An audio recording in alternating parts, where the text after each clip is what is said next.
Neetu classes में आपका स्वागत है। इस वीडियो में हम बात करने वाले हैं रेलवे ग्रुप डी के प्रीवियस क्वेश्चन की, जो बार बार एग्जाम में पूछे जाते हैं। अगर आप इस चैनल पर नए हैं तो इसको लाइक करें, सब्सक्राइब करें और शेयर करें और कमेंट करना ना भूलें। चलिए हम वीडियो को स्टार्ट करते हैं। आप अपना कॉपी पेन निकाल लीजिए, क्योंकि ये क्वेश्चन को नोट करते हुए चलिए, और ये क्वेश्चन बार बार एग्जाम में पूछे भी जाते हैं। तो चलिए वीडियो को स्टार्ट करते हैं। क्वेश्चन नंबर 1, विद्युत बल बदलता है। ऑप्शन ए, रासायनिक ऊर्जा को प्रकाश और ताप ऊर्जा में। ऑप्शन बी, विद्युत ऊर्जा को ताप ऊर्जा में। ऑप्शन सी, विद्युत ऊर्जा को यांत्रिक ऊर्जा में। ऑप्शन डी, विद्युत ऊर्जा को प्रकाश और ताप ऊर्जा में। इसमें से कौन सा ऑप्शन सही है? तो इसका ऑप्शन सही है डी, विद्युत बल्ब विद्युत ऊर्जा को प्रकाश और ताप ऊर्जा में बदलता है। विद्युत बल्ब विद्युत ऊर्जा को प्रकाश और ताप ऊर्जा में बदलता है। ये क्वेश्चन हम लोगों का हाजीपुर में पूछा गया है। यहाँ पर डेट लिखा हुआ है, देख लीजिए। यहाँ पर ये क्वेश्चन को पूछा गया है। अगले क्वेश्चन की बात कर लेते हैं। आवेग को किससे परिभाषित किया जाता है? ये ग्रुप डी एग्जाम में हाजीपुर में पूछा गया है। ऑप्शन नंबर ए, बल गुना समय। ऑप्शन नंबर बी, बल गुना दूरी। ऑप्शन नंबर सी, बल गुना आवृत्ति। या ऑप्शन नंबर डी, बल गुना दाब। इसमें से जो भी ऑप्शन सही है आप सोचिए, फिर हम बताएंगे। इसका ऑप्शन सही है ए, बल गुना समय को हम लोग आवेग कहते हैं। बल गुना समय को हम लोग आवेग कहते हैं। अगले क्वेश्चन की बात कर लेते हैं। अंतर्राष्ट्रीय मात्रक पद्धति यानी एसआई मात्रक की 7 मूलभूत राशियों में से 2 है। क्वेश्चन फिर से सुनिए। अंतर्राष्ट्रीय मात्रक पद्धति की 7 मूलभूत राशियों में से 2 हैं। कौन सा अंतर्राष्ट्रीय मात्रक में आता है? 2 गो राशि, वही हमको चूज करना है। तो अंतर्राष्ट्रीय मात्रक में बल तथा द्रव्यमान, दूसरा समय तथा विद्युत आवेश, तीसरा द्रव्यमान तथा समय, और चौथा वेग तथा समय। फिर से देखिए, इस क्वेश्चन को हम रिपीट कर रहे हैं। अंतर्राष्ट्रीय मात्रक पद्धति की 7 मूलभूत राशियों में से 2 हैं। पहला बल तथा द्रव्यमान, दूसरा समय तथा विद्युत आवेश, तीसरा द्रव्यमान तथा समय, और चौथा वेग तथा समय। इसका राइट ऑप्शन मेरा हो जाएगा, सोचिए आप, तीसरा द्रव्यमान तथा समय। ये हम लोगों का 7 राशियों में आता है। द्रव्यमान और समय दोनों 7 राशियों में आता है। क्वेश्चन नंबर 4, निम्न में से कौन सा विद्युत और ताप का अच्छा चालक होता है? क्वेश्चन कह रहा है कि निम्न में से कौन सा विद्युत और ताप का अच्छा चालक होता है। ये देखिए हाजीपुर में पूछा गया है। ये क्वेश्चन वही क्वेश्चन हम बताएंगे जो एग्जाम में पूछा गया है। पहला हीरा, दूसरा ग्रेफाइट, तीसरा कोयला और चौथा ग्रेनाइट। सबसे ज्यादा विद्युत का चालन कौन करता है? तो ग्रेफाइट। राइट ऑप्शन मेरा हो जाएगा ग्रेफाइट। क्वेश्चन नंबर 5, फ्यूज में प्रयुक्त तार का क्या होता है? मतलब फ्यूज में प्रयुक्त तार कैसा होता है, उसका गलनांक क्या होता है, कम होता है, ज़्यादा होता है, यही हम लोग को बताना है। ये अहमदाबाद में पूछा गया है और यहाँ पर डेट लिखा हुआ है। फ्यूज में प्रयुक्त तार का क्या होता है? पहला देखिए, गलनांक काफ़ी अधिक होता है, गलनांक काफ़ी कम होता है, तीसरा गलनांक औसत होता है, चौथा उपयुक्त सभी यानी सब हो सकता है। फिर से ऑप्शन सुनिए, गलनांक काफ़ी अधिक होता है, गलनांक काफ़ी कम होता है, तीसरा गलनांक औसतन होता है, चौथा उपयुक्त सभी। विद्युत फ्यूज का गलनांक काफ़ी कम होता है, ये ध्यान रखें। इसका दूसरा ऑप्शन सही है हम लोग का, विद्युत फ्यूज का गलनांक काफ़ी कम होता है। अगला क्वेश्चन, आग से लोहे की छड़ का गर्म होना, ये कौन सा अभिक्रिया है? आग से लोहे की छड़ का गर्म होना, ये अहमदाबाद ग्रुप डी में पूछा गया है। पहला ऊष्मा का संवहन, दूसरा ऊष्मा का संचरण, तीसरा ऊष्मा का विकिरण, और चौथा उपयुक्त सभी यानी ये तीनों। फिर से ऑप्शन सुनिए, दूसरा ऊर्जा का संवहन, दूसरा ऊर्जा का संचरण, तीसरा ऊष्मा का विकिरण, और चौथा उपयुक्त सभी। इसका मेरा राइट ऑप्शन हो जाएगा दूसरा ऊष्मा का संचरण। तो आग से लोहे की छड़ का गर्म होना क्या कहलाता है? ऊष्मा का संचरण कहलाता है।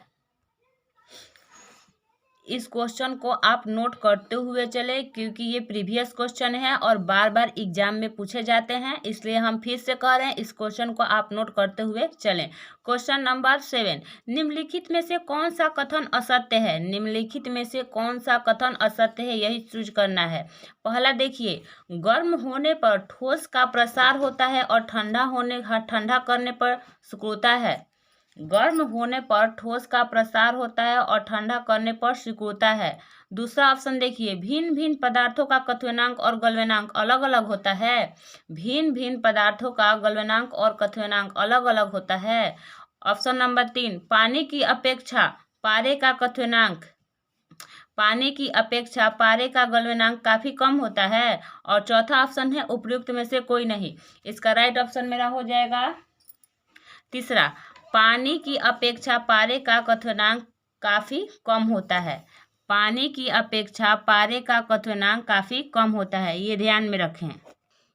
अगला क्वेश्चन, आमतौर पर क्रीम, सेपरेट, ड्राई क्लीनर आदि में प्रयुक्त हल्की और भारी कणिकाओं को अलग करने के लिए किस बल का अनुप्रयोग किया जाता है? क्वेश्चन फिर से सुनिए, आमतौर पर क्रीम, सेपरेट, ड्राई क्लीनर आदि में प्रयुक्त हल्की और भारी कणिकाओं को अलग करने के लिए किस बल का अनुप्रयोग किया जाता है?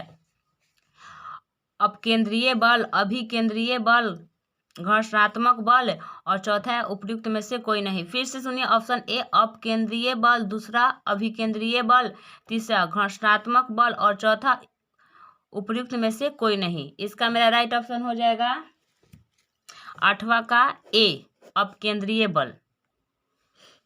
निम्नलिखित में से क्या विद्युत चुंबकीय तरंग अथवा गैर यांत्रिक तरंग का उदाहरण है? निम्नलिखित में से क्या विद्युत चुंबकीय तरंग अथवा गैर यांत्रिक तरंग का उदाहरण है? ऑप्शन ए है, ऑप्शन पहला नंबर रेडियो तरंग, दूसरा भूकंपीय तरंग, तीसरा वायु तरंग और चौथा उपर्युक्त में से कोई नहीं। ऑप्शन फिर से सुने, पहला है रेडियो तरंग, दूसरा है भूकंपीय तरंग, तीसरा है वायु तरंग और चौथा है उपर्युक्त में से कोई नहीं। इसका मेरा राइट ऑप्शन हो जाएगा 9वां का ए, रेडियो तरंग। कौन सा मेरा राइट ऑप्शन है? 9वां का ए, रेडियो तरंग। चलिए अगले क्वेश्चन की बात करते हैं। सैन्य बलों को कदम ताल करते हुए पुल पार करने की अनुमति नहीं है, इससे ... के कारण पुल क्षतिग्रस्त हो जाएंगे। अब क्वेश्चन फिर से सुन लीजिए, सैन्य बलों को कदम ताल करते हुए पुल को पार करने की अनुमति नहीं है, इससे यहाँ पर खाली स्थान है, के कारण पुल क्षतिग्रस्त हो जाएंगे। ये इलाहाबाद में पूछ चुका है। पहला ऑप्शन देखिए कि भारी वजन के कारण है, दूसरा है अनुवाद के कारण है, तीसरा दुश्मनों को हमला करने के लिए, तो इसका चौथा है उपर्युक्त में से कोई नहीं। तो इसका राइट ऑप्शन मेरा हो जाएगा 10वां का 2, अनुवाद के कारण। इसका राइट ऑप्शन है अनुवाद के कारण। तो चलिए अब अगले क्वेश्चन की तरफ पढ़ते हैं।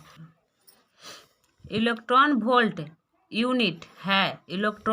यूनिट है आवेश की, संवेग की और तीसरा है ऊर्जा की, चौथा है विभवांतर की। फिर से सुनिए, आवेश की, दूसरा है संवेग की, तीसरा है ऊर्जा की और चौथा है विभवांतर की। तो किसका उदाहरण है? ऊर्जा की। किसका है? ऊर्जा की यूनिट होता है इलेक्ट्रॉन वोल्ट। चलिए अगले क्वेश्चन की बात करते हैं। चमगादड़ अंधेरे में किसकी मदद से उड़ने में सक्षम होते हैं? चमगादड़ अंधेरे में किसकी मदद से उड़ने में सक्षम होते हैं? ये चेन्नई ग्रुप डी के एग्जाम में पूछ चुका है। पहला देखिए इंफ्रारेड किरण, दूसरा अल्ट्रासोनिक तरंगे और तीसरा है ध्वनि तरंगे और चौथा है पराबैंगनी किरण। पहला देखिए अल्फा रेड किरण, दूसरा है अल्ट्रासोनिक तरंग, तीसरा ध्वनि तरंग और चौथा है पराबैंगनी तरंग। इसका मेरा राइट ऑप्शन हो जाएगा दूसरा, अल्ट्रासोनिक तरंगे। हम फिर कह रहे हैं इस क्वेश्चन को आप नोट करते हुए चलें। चलिए अगले क्वेश्चन की बात करते हैं। पृष्ठ तनाव का एसआई मात्रक न्यूटन प्रति मीटर स्क्वायर, दूसरा है जूल प्रति मीटर, तीसरा है न्यूटन प्रति मीटर और चौथा है जूल प्रति मीटर स्क्वायर। पहला है न्यूटन प्रति मीटर स्क्वायर, दूसरा है जूल प्रति मीटर और तीसरा है न्यूटन प्रति मीटर और चौथा है जूल प्रति मीटर स्क्वायर। इसका मेरा राइट ऑप्शन हो जाएगा तीसरा, न्यूटन प्रति मीटर। इसका कौन सा मेरा ऑप्शन सही है? न्यूटन प्रति मीटर। चलिए अगले क्वेश्चन की बात करते हैं। त्वरण का एसआई इकाई क्या है, यानी त्वरण का एसआई मात्रक क्या है? मीटर प्रति सेकेंड स्क्वायर या मीटर प्रति सेकेंड? और तीसरा ऑप्शन है न्यूटन प्रति सेकेंड स्क्वायर, तीसरा ऑप्शन है न्यूटन प्रति सेकेंड स्क्वायर और चौथा ऑप्शन है इनमें से कोई नहीं। पहला ऑप्शन मीटर प्रति सेकेंड स्क्वायर, दूसरा है मीटर प्रति सेकेंड और तीसरा है न्यूटन प्रति सेकेंड स्क्वायर और चौथा है इनमें से कोई नहीं। तो इसका मेरा राइट ऑप्शन हो जाएगा ए, मीटर प्रति सेकेंड स्क्वायर। मीटर प्रति सेकेंड स्क्वायर इसका त्वरण का एसआई मात्रक होता है। चलिए अगले क्वेश्चन की बात कर लेते हैं। बादलों में विद्युत आवेश होता है, इसे किसने प्रमाणित किया था? क्वेश्चन फिर से सुनिए। बादलों में विद्युत आवेश होता है, इसे किसने प्रमाणित किया था? ये ग्रुप डी एग्जाम कोलकाता में पूछा गया है। पहला फैराडे ने, दूसरा कूलॉम्ब ने, तीसरा अल्बर्ट आइंस्टाइन ने और चौथा है बेंजामिन फ्रैंकलिन ने। फिर से सुनिए ऑप्शन। फैराडे ने, दूसरा कूलॉम्ब ने, तीसरा है अल्बर्ट आइंस्टाइन ने और चौथा है बेंजामिन फ्रैंकलिन ने। इसका मेरा राइट ऑप्शन हो जाएगा चौथा, बेंजामिन फ्रैंकलिन ने ये प्रमाणित किया था कि बादलों में भी विद्युत आवेश होते हैं। तो चलिए अगले क्वेश्चन की बात करते हैं। निम्न में से किस प्रकार के लेंस का प्रयोग मांसपेशियों के दोष को सुधारने के लिए किया जा सकता है? फिर से सुनिए। निम्न में से किस प्रकार के लेंस का प्रयोग से मांसपेशियों के दोष को सुधारा जा सकता है? ऑप्शन नंबर ए उभयावतल, ऑप्शन नंबर 2 अवतल, ऑप्शन नंबर 3 उत्तल और ऑप्शन नंबर 4 समावतल। फिर से सुनिए। ऑप्शन नंबर 1 उभयावतल, दूसरा है अवतल और तीसरा है उत्तल और चौथा है समावतल। इसका मेरा राइट ऑप्शन हो जाएगा 2, अवतल लेंस का प्रयोग किया जाता है। चलिए अगले क्वेश्चन की तरफ पढ़ते हैं। जब एक वस्तु का प्रतिबिंब उत्तल लेंस के द्वारा वस्तु से बड़ा, आभासी तथा सीधा बनता है, तब वस्तु की स्थिति कहाँ होती है?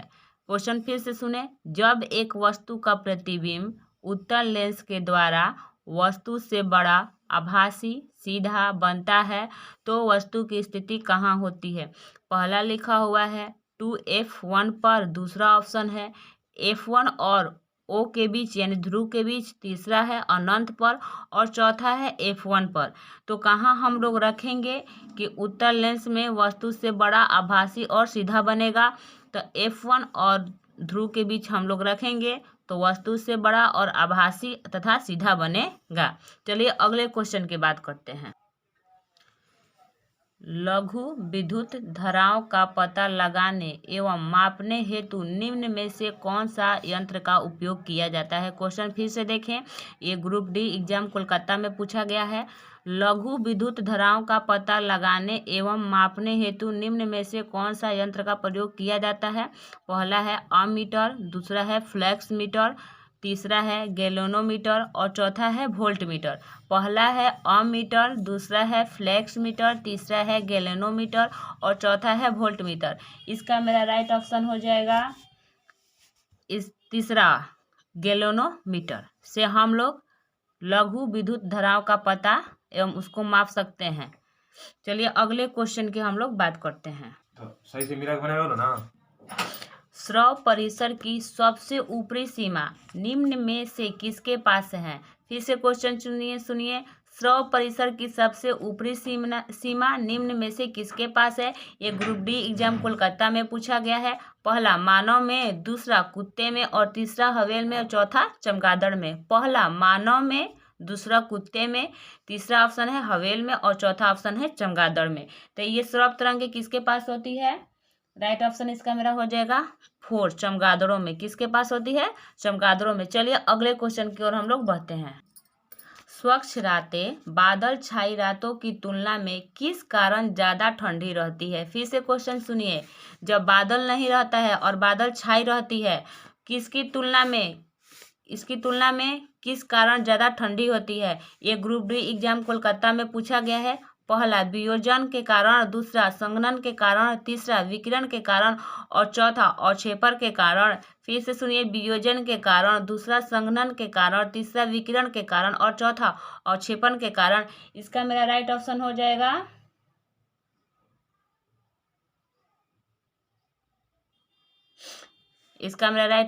जाएगा तीसरा, विकिरण के कारण। किसके कारण हमको? विकिरण के कारण। जब बादल नहीं रहता है तो बहुत ठंडा महसूस होता है। चलिए अगले क्वेश्चन की हम लोग बात करते हैं। यदि एक पिंड का वेग दुगना कर दिया जाए तो, ये ग्रुप डी एग्जाम हाजीपुर में पूछा गया है 2013 में। यदि एक पिंड का वेग दुगना कर दिया जाए, फिर से क्वेश्चन सुनिए, यदि एक पिंड का वेग दुगना कर दिया जाए, पहला ऑप्शन है मेरा उसकी गतिज ऊर्जा दुगनी हो जाएगी, उसकी स्थितिज ऊर्जा दुगनी हो जाएगी, तीसरा ऑप्शन है उसका संवेग दुगना हो जाएगा और चौथा ऑप्शन है उसका त्वरण दुगना हो जाएगा। फिर से सुनिए, अगर पिंड के वेग को दुगना किया जाएगा तो क्या होगा? पहला, उसकी गतिज ऊर्जा दुगनी हो जाएगी, दूसरा उसकी स्थितिज ऊर्जा दुगनी हो जाएगी, तीसरा ऑप्शन है उसका संवेग दुगना हो जाएगा और चौथा ऑप्शन है उसका त्वरण दुगना हो जाएगा। इसका मेरा राइट ऑप्शन होगा तीसरा, उसका संवेग दुगना हो जाता है। राइट ऑप्शन मेरा क्या है? उसका संवेग दुगना हो जाता है। चलिए अगले क्वेश्चन की ओर बढ़ते हैं। सर्दियों में कपड़े हमें गर्म रखते हैं क्योंकि वे हाजीपुर ग्रुप डी एग्जाम में पूछा गया है, 2013 में पूछा गया है। देखिए क्यों? ताप देते हैं, दूसरा ताप विकिरण नहीं करते हैं, तीसरा हवा को शरीर के संपर्क में नहीं आने देते हैं, चौथा शरीर से ताप को निकलने से रोकते हैं। फिर से सुनिए, ताप देते हैं, दूसरा ताप विकिरण नहीं करते हैं, चौथा तीसरा ऑप्शन हवा को शरीर के संपर्क में नहीं आने देते हैं, चौथा ऑप्शन शरीर से ताप को निकलने से रोकते हैं। इसका मेरा राइट ऑप्शन हो जाएगा चौथा, शरीर से ताप को निकलने से रोकते हैं। चलिए अगले क्वेश्चन की बात कर लेते हैं। संवेग की वही इकाई है जो कि है ... जो कि है। पहला ऑप्शन है बल आघूर्ण, दूसरा ऑप्शन है बल युग्म, तीसरा ऑप्शन है आवेग और चौथा ऑप्शन है संवेग आघूर्ण। पहला है बल आघूर्ण, दूसरा है बल युग्म, तीसरा है आवेग और चौथा ऑप्शन है संवेग आघूर्ण। इसका मेरा राइट ऑप्शन बन जाएगा तीसरा, आवेग। कौन सा मेरा राइट ऑप्शन है? तीसरा है आवेग। चलिए अगले क्वेश्चन की ओर बढ़ते हैं। सही कथन को छांटिए। पहला है चाल एवं वेग दोनों दिशा एवं परिमाण होते हैं। पहला ऑप्शन है चाल एवं वेग दोनों में दिशा एवं परिमाण सामान्य होते हैं। दूसरा देखिए ऑप्शन दूसरा, चाल में केवल परिमाण एवं वेग में केवल परिमाण एवं दिशा दोनों होते हैं। चाल में केवल परिमाण और वेग में परिमाण एवं दिशा दोनों होते हैं। ऑप्शन नंबर 3, चाल धनात्मक ऋणात्मक एवं शून्य भी हो सकती हैं। और चौथा है वेग में परिमाण को चाल कहते हैं। 24 का मेरा राइट ऑप्शन बन जाएगा दूसरा, चाल में केवल परिमाण होता है और वेग में परिमाण और दिशा दोनों होता है। तो चलिए अगले क्वेश्चन की ओर बढ़ते हैं। हम बार बार कह रहे हैं इस क्वेश्चन को आप नोट करते हुए चले, ताकि इस क्वेश्चन को आप अच्छी तरह से याद कर लें। ये प्रीवियस क्वेश्चन है जो हमेशा पूछे जाते हैं। एक उत्तल दर्पण के सामने कोई वस्तु रखी हुई है, किस प्रकार का प्रतिबिंब बनेगा। क्वेश्चन कह रहा है कि एक उत्तल दर्पण के सामने कोई वस्तु रखी हुई है और किस प्रकार का प्रतिबिंब बनेगा। ये ग्रुप डी एग्जाम 2018 में पूछा गया है। पहला, प्रकाशीय केंद्र और प्रकाशीय केंद्र और फोकस के मध्य वास्तविक विपरीत उल्टा प्रतिबिंब बनेगा। दूसरा ऑप्शन है फोकस पर आभासी सीधा छोटा प्रतिबिंब। तीसरा ऑप्शन है ध्रुव और फोकस के बीच आभासी सीधा छोटा प्रतिबिंब। चौथा है प्रकाशीय केंद्र C पर आभासी वस्तु के समान आकार का सीधा प्रतिबिंब बनेगा। इसका मेरा राइट ऑप्शन हो जाएगा तीसरा, ध्रुव और फोकस के बीच आभासी सीधा छोटा प्रतिबिंब बनेगा। ध्रुव और फोकस के बीच आभासी सीधा और छोटा प्रतिबिंब बनेगा। चलिए अगले क्वेश्चन की ओर बढ़ते हैं। जब कोई वस्तु स्वतंत्र रूप से पृथ्वी के गुरुत्वाकर्षण के कारण गिरती है तो उसका त्वरण कितना होता है। कह रहा है कि जब कोई वस्तु स्वतंत्र रूप से पृथ्वी के गुरुत्वाकर्षण के कारण गिरती है तो उसका त्वरण का मान कितना होता है। पहला ऑप्शन है 9.8 मीटर प्रति सेकंड स्क्वायर, दूसरा है 1 मीटर प्रति सेकंड स्क्वायर, तीसरा है 1.5 मीटर प्रति सेकंड स्क्वायर और चौथा है 0। तो इसका मेरा राइट ऑप्शन हो जाएगा 9.8 मीटर प्रति सेकंड स्क्वायर। चलिए अगले क्वेश्चन को बढ़ते हैं। बैरोमीटर यंत्र से वायुमंडलीय मापा जाता है। डॉट डॉट दिया हुआ है, कह रहा है कि बैरोमीटर यंत्र से वायुमंडलीय मापा जाता है। ये ग्रुप डी एग्जाम दिल्ली में पूछ चुका है, यहाँ पर 2013 में पूछा गया है। पहला दिया हुआ है तापमान, दूसरा है आर्द्रता, तीसरा है दबाव और चौथा है ये सभी। पहला है तापमान, दूसरा है आर्द्रता और तीसरा है दबाव और चौथा है ये सभी। इसका मेरा राइट ऑप्शन हो जाएगा तीसरा, दबाव को मापा जाता है। वायुमंडलीय दबाव को बैरोमीटर से मापा जाता है। चलिए अगले क्वेश्चन की बात करते हैं। यहाँ पर डॉट डॉट स्थान दिया हुआ है, करे को पार्सेक इकाई में मापा जाता है। किसको हम लोग पार्सेक इकाई में माप सकते हैं। ग्रुप डी एग्जाम सिकंदरा में पूछा गया, सिकंदराबाद में पूछा गया है, 2013 में पूछा गया है। तारों के घनत्व को, अंतरिक्ष की दूरी को, आकाशीय पिंडों की चमक को या विशालकाय तारों के कक्षीय वेग को। फिर से सुनिए ऑप्शन, तारों में घनत्व को, अंतरिक्ष की दूरी को, आकाशीय पिंडों की चमक, विशालकाय तारों के कक्षीय वेग। इसका मेरा राइट ऑप्शन हो जाएगा दूसरा, अंतरिक्ष की दूरी को पार्सेक इकाई में मापा जाता है।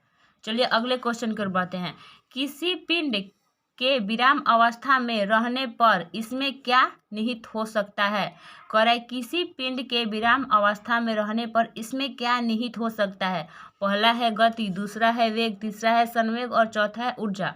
पहला गति है, दूसरा वेग है, तीसरा संवेग है और चौथा ऊर्जा है। इसका मेरा राइट ऑप्शन हो जाएगा चौथा, ऊर्जा को। चलिए अगले क्वेश्चन की ओर बढ़ते हैं।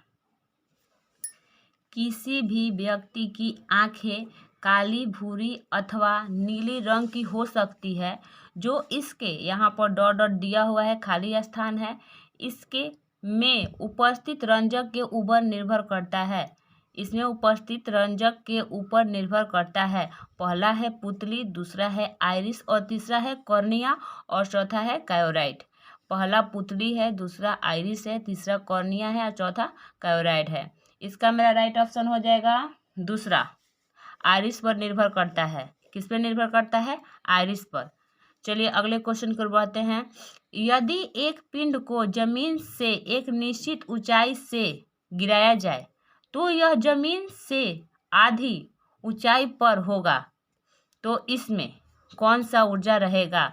यदि एक पिंड को जमीन से एक निश्चित ऊंचाई से गिराया जाए तो यह जमीन से आधी ऊंचाई पर होगा, तो इसमें केवल गतिज ऊर्जा होगी, दूसरा केवल स्थितिज ऊर्जा होगी, तीसरा ऑप्शन है पहला और दूसरा दोनों, चौथा है उपयुक्त में से कोई नहीं। पहला ऑप्शन केवल गतिज ऊर्जा होगी, दूसरा ऑप्शन केवल स्थितिज ऊर्जा होगी, तीसरा ऑप्शन पहला और दूसरा दोनों और चौथा है उपयुक्त में से कोई नहीं। इसका मेरा राइट ऑप्शन हो जाएगा पहला और दूसरा दोनों, गतिज ऊर्जा और स्थितिज ऊर्जा दोनों हो सकती है। चलिए अगले क्वेश्चन कर बढ़ते हैं। एक व्यक्ति कृत्रिम रूप से भारहीनता का अनुभव करता है क्योंकि पृथ्वी के कारण लगा आकर्षण बल है। एक व्यक्ति कृत्रिम रूप से भारहीनता का अनुभव करता है क्योंकि पृथ्वी के कारण लगा आकर्षण बल है। पहला, सभी स्थानों पर शून्य है। दूसरा ऑप्शन है चंद्रमा के कारण आकर्षण बल असंतुलित है। तीसरा ऑप्शन है अभिकेंद्रीय बल बराबर है। चौथा है निश्चित आकृति के उपग्रह के कारण प्रभावहीन है। इसका मेरा राइट ऑप्शन हो जाएगा तीसरा, अभिकेंद्रीय बल के बराबर है। अभिकेंद्रीय बल बराबर हैं। चलिए अगले क्वेश्चन की ओर हम लोग बढ़ते हैं। दोस्तों इस क्वेश्चन को आप नोट करते हुए चलें। देखिए अगला क्वेश्चन, धातु विद्युत की अच्छी चालक होती हैं क्योंकि ये ग्रुप डी एग्जाम इलाहाबाद में पूछा गया है, 2013 को पूछा गया है। ग्रुप डी एग्जाम इलाहाबाद में पूछा गया है, 2013 को पूछा गया। इस क्वेश्चन को आप जरूर से जरूर नोट कीजिए। देखिए पहला ऑप्शन, वे मूल्यवान होती हैं। दूसरा है वे अयस्क की बनी होती हैं। तीसरा है वे मुक्त इलेक्ट्रॉन धारण करती है। और चौथा है उनमें उच्च गल बिंदु होता है। फिर से देखिए, वे मूल्यवान होती हैं। दूसरा है वे अयस्क की बनी होती हैं। तीसरा है वे मुक्त इलेक्ट्रॉन धारण करती है। और चौथा है उनमें उच्च गलन बिंदु होता है। इसका मेरा राइट ऑप्शन हो जाएगा तीसरा, वे मुक्त इलेक्ट्रॉन को धारण करती है।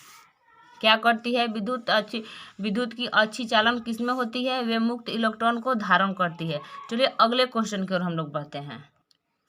परिशोधक का उपयोग होता है, ये ग्रुप डी एग्जाम इलाहाबाद में 2013 में पूछा गया है। परिशोधक का उपयोग होता है, पहला, दृष्ट धारा को परिवर्ती धारा में परिवर्तित करने के लिए। दूसरा ऑप्शन है परिवर्ती धारा को दृष्ट धारा में परिवर्तित करने के लिए। तीसरा ऑप्शन है उच्च वोल्टता को निम्न वोल्टता में परिवर्तित करने के लिए। चौथा है निम्न वोल्टता को उच्च वोल्टता में परिवर्तित करने के लिए। इसका मेरा राइट आंसर हो जाएगा दूसरा, परिवर्ती धारा को दृष्ट धारा में परिवर्तित करने के लिए परिशोधक का उपयोग किया जाता है। चलिए अगले क्वेश्चन की ओर हम लोग बढ़ते हैं। वायु में ध्वनि तरंग हैं। वायु में कौन ध्वनि तरंग होती हैं? पहला अनुप्रस्थ तरंग, दूसरा अनुलंब तरंग और तीसरा होता है विद्युत चुंबकीय और चौथा है ध्रुवीय। इसमें कौन सा मेरा राइट ऑप्शन है? अनुलंब। कौन सी तरंग होती है? अनुलंब तरंगे वायु में होती है। चलिए अगले क्वेश्चन की ओर हम लोग बढ़ते हैं। कड़ाके की ठंड पड़ने से झीलों के ऊपर की सतह जम जाती है, लेकिन उसके अधोभाग पर जल द्रव अवस्था में बना रहता है। इसका क्या कारण है? ये ग्रुप डी एग्जाम इलाहाबाद में पूछा गया है 2013 में। पहला कारण है चमत्कार। दूसरा है 4 डिग्री सेल्सियस पर पानी का घनत्व अधिकतम होता है। तीसरा ऑप्शन है बर्फ ऊष्मा का कुचालक होती हैं। और चौथा है उपयुक्त में से कोई नहीं। पहला ऑप्शन चमत्कार, दूसरा 4 डिग्री सेल्सियस पर पानी का घनत्व अधिकतम है, तीसरा ऑप्शन है बर्फ ऊष्मा का कुचालक होती है और चौथा उपयुक्त में से कोई नहीं। इसका मेरा राइट ऑप्शन हो जाएगा तीसरा, बर्फ ऊष्मा का कुचालक होती है। बर्फ ऊष्मा का कुचालक होती है। चलिए अगले क्वेश्चन पर हम लोग बढ़ते हैं। डायनोमो एक युक्ति है जो परिवर्तित करती है। डायनोमो एक युक्ति है जो परिवर्तित करती है। देखिए ये ग्रुप डी एग्जाम इलाहाबाद में पूछा गया है 2013 में। Group D exam Allahabad 2013। पहला सौर ऊर्जा को विद्युत ऊर्जा में, दूसरा यांत्रिक ऊर्जा को विद्युत ऊर्जा में, तीसरा है चुंबकीय ऊर्जा को विद्युत ऊर्जा में और चौथा है उपयुक्त में से कोई नहीं। पहला ऑप्शन है सौर ऊर्जा को विद्युत ऊर्जा में, दूसरा है यांत्रिक ऊर्जा को विद्युत ऊर्जा में और चौथा है चुंबकीय ऊर्जा को विद्युत ऊर्जा में और तीसरा है उपयुक्त में से कोई नहीं। इसका मेरा राइट ऑप्शन हो जाएगा दूसरा, यांत्रिक ऊर्जा को विद्युत ऊर्जा में। डायनोमो क्या करता है? यांत्रिक ऊर्जा को विद्युत ऊर्जा में परिवर्तित करता है। चलिए अगले क्वेश्चन पर बढ़ते हैं। स्वच्छ आकाश में नीले रंग का क्या कारण है? ग्रुप डी एग्जाम इलाहाबाद 2013 में पूछा जा चुका है ये क्वेश्चन। पहला ऑप्शन है प्रकाश का विवर्तन, दूसरा है प्रकाश का प्रकीर्णन, तीसरा ऑप्शन है प्रकाश का परावर्तन और चौथा ऑप्शन है प्रकाश का अपवर्तन। पहला ऑप्शन है प्रकाश का विवर्तन, दूसरा ऑप्शन है प्रकाश का प्रकीर्णन, तीसरा ऑप्शन है प्रकाश का परावर्तन और चौथा ऑप्शन है प्रकाश का अपवर्तन। इसका मेरा राइट ऑप्शन हो जाएगा दूसरा, प्रकाश का प्रकीर्णन के कारण स्वच्छ आकाश नीला दिखाई देता है। चलिए अगले क्वेश्चन की ओर बढ़ते हैं। रात्रिदर्शी उपकरण में निम्न में से किस प्रकार की तरंगों का उपयोग किया जाता है? रात्रि दर्शन उपकरण में निम्न में से किस प्रकार की तरंग का प्रयोग किया जाता है? ये ग्रुप डी एग्जाम इलाहाबाद में पूछा गया क्वेश्चन है, 2013 में पूछा गया था।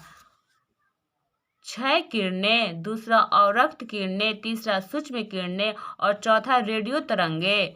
पहला है क्षय किरणें, दूसरा है अवरक्त किरण, तीसरा है सूक्ष्म किरणें और चौथा ऑप्शन है मेरा रेडियो तरंगे। इसका मेरा राइट ऑप्शन हो जाएगा चौथा, रेडियो तरंगे।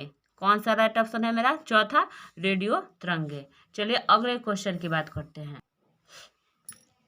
प्रति यूनिट क्षेत्रफल पर कार्यतः बल को कहा जाता है? प्रति यूनिट क्षेत्रफल पर कार्यतः बल को कहा जाता है। ये ग्रुप डी एग्जाम भुवनेश्वर में 2013 में पूछा गया क्वेश्चन है। दबाव, निस्पंदन, स्पीडन और अनुप्रयोग। पहला है दबाव, दूसरा है निस्पंदन और तीसरा है स्पीडन और चौथा है अनुप्रयोग। इसका मेरा राइट ऑप्शन हो जाएगा 1, दबाव। कौन सा बल कार्य करता है? दबाव। आप इस वीडियो को सब्सक्राइब कीजिए, लाइक कीजिए और ज़्यादा से ज़्यादा शेयर कीजिए ताकि हम आपकी आगे भी मदद कर सकें। और प्लीज़ इसे बहुत ज़्यादा से ज़्यादा शेयर करें।